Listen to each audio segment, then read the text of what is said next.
মা কুইজিনে স্বাগত। নমস্কার বন্ধুরা, আজ একটা নতুন স্বাদের রেসিপি নিয়ে আপনাদের সাথে শেয়ার করতে চলে এলাম। ঠিকই ধরেছেন, এটা একটা আমসত্ত্বের রেসিপি।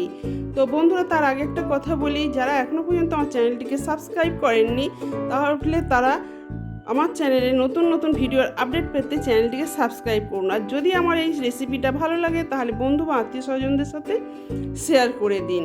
তো বন্ধুরা, চলুন তাহলে বেশি কথা না বাড়িয়ে আমসত্ত্বের রেসিপিটা কেমন করে তৈরি করলাম, এত সুন্দর আমসত্ত্ব, সেই রেসিপিটা দেখে নেওয়া যাক। দেখুন কত সুন্দর আমি আমসত্ত্বটা তৈরি করেছি। এই রকম আমসত্ত্বটা যদি আপনারা বাড়িতে বানাতে চান তাহলে এই রেসিপিটা স্কিপ না করে একটু দেখুন। তো এই রেসিপিটা তৈরির জন্য আমি এখন এখানে 4টে বড় বড় আম নিয়েছি। তার আগে বলে দিই বন্ধুরা, এই আমটা আমি আমার দেশের বাড়ি থেকে নিয়ে এসেছি। কত সুন্দর আম দেখো, আর কত বড় বড়। আর একটা কথা বলি বন্ধুরা, ভালো সুস্বাদু আমসত্ত্ব তৈরি করতে গেলে এই রকম ভালো ভালো আম প্রয়োজন। এরকম ভালো আম হলে পরে আমসত্ত্ব ভালো তৈরি হবে। এখন আমি এই আমগুলো সিদ্ধ করতে দিচ্ছি। এখানে কড়াতে জল দিয়ে দিয়েছি, জলটা গরম হয়ে গেছে। এবার এর মধ্যে এই 4টে আম আমি সিদ্ধ করতে দিলাম। দেখুন এইভাবে 4টে আম দিয়ে দিয়েছি। এবার একটা চাপা দিয়ে দিলাম। এটা এবার কিছুক্ষণের জন্য আমি সিদ্ধ হতে দিলাম। দেখো বন্ধুরা, সিদ্ধ হয়ে গেছে, কি সুন্দর টুসটুসেভাবে সিদ্ধ হয়ে গেছে। এবার এটার থেকে আমি ভিতর থেকে পাল্পটা শাঁসটা বের করে নেব। এই 4টে আম ঠান্ডাও হয়ে গেছে। এবার আমি অনায়াসে এর মধ্যে থেকে আমি এর পাল্পটা বার করে নিচ্ছি।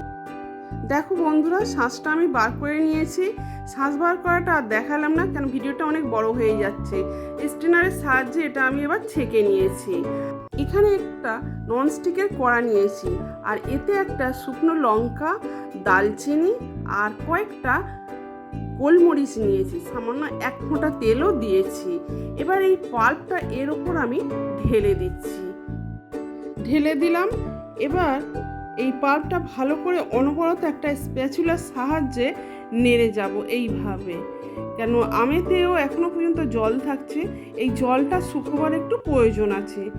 দেখো বন্ধুরা, ফ্লেমটা বেশি জোরে দেবে না, মিডিয়াম ফ্লেমে এটাকে জাল দিতে হবে। আর এখানে আমি 1 কাপ চিনি নিয়েছি। চিনিটা আমি এতটা দেব না, 1/2 কাপ চিনি দেব, কেন আমের নিজস্ব একটা মিষ্টতা আছে। 1/2 কাপ, দেখো বন্ধুরা 1/2 কাপ দিয়েছি। এবার এটা ভালো করে আমি নাড়তে থাকবো। একটা চিট ভাব আসবে তখন ছাড়বো। এইভাবে আমি কন্টিনিউ নেড়ে যাব, কেন তলায় না হলে ধরে নেবে। চিনি আছে তো, সেই জন্য চিনি দেওয়া হয়েছে, ধরে যেতে পারে।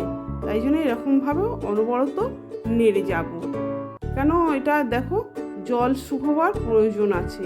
আমেতে একটা রস ভাব থাকে, সেইটা শুকিয়ে যাবে। দেখো বন্ধুরা, অনেকটাই মরে গেছে, রসটা শুকনো শুকনো মতন হয়ে এসছে।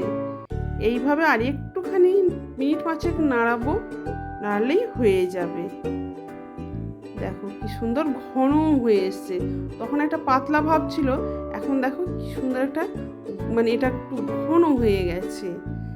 এবার এটাকে আমি এই অবস্থায় এটা ছেড়ে দিলাম, আস্তে আস্তে শুকোবে। এদিকে আমি 2টো থালা নিয়েছি। এই 2টো থালাতে আমি একটু অয়েল ব্রাশ করে নেব। দেখো বন্ধুরা, অয়েল ব্রাশ হয়ে গেছে, এটাকে রেখে দিলাম। বন্ধুরা, আমাদের সোশ্যাল মিডিয়ার সাথে কানেক্টেড হতে গেলে ডেসক্রিপশন বক্সে দেওয়া লিঙ্কগুলিতে গিয়ে পেজগুলি ফলো করে দেবেন। দেখুন এখানে পাল্পটাও কি সুন্দর শুকিয়ে এসছে। পাল্পটা পুরোপুরি রেডি হয়ে গেছে। এবার এটা আমি নামিয়ে নিলাম। এবার এই পাল্পটা এই থালাতে একটু একটু করে ঢেলে দেব।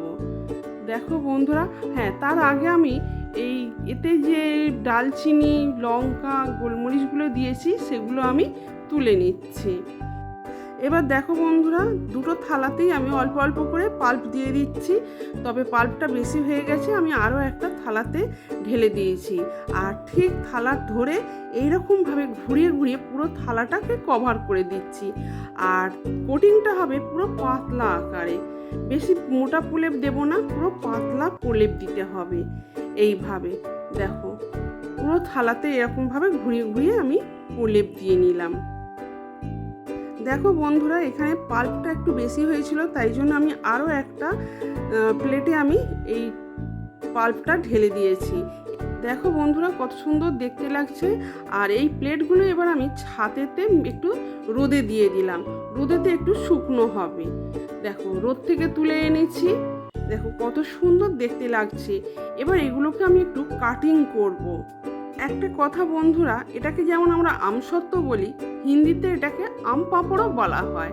দেখো বন্ধুরা, এইভাবে আমি আমসত্ত্বটাকে গোল করে মুড়ে নিলাম। দেখো এইভাবে কত সুন্দর টেক্সচারটা তৈরি হয়েছে।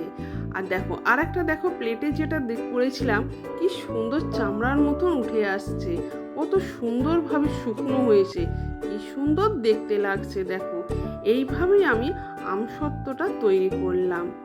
এবার এটাকেও আমি ওই রকমভাবে কাটিং করে মুড়ে নিচ্ছি সবগুলো। দেখো বন্ধুরা, কি সুন্দর তৈরি হয়েছে আমসত্ত্ব। খুব সহজেই তৈরি করে ফেললাম আমসত্ত্ব। তো বন্ধুরা, আপনারাও বাড়িতে এইভাবে অতি সহজে আমসত্ত্ব তৈরি করে ফেলুন। বাজারের কেনা জিনিসটা যতটা পারবেন অ্যাভয়েড করে চলুন। সুস্থ থাকুন, ভালো থাকুন, ধন্যবাদ।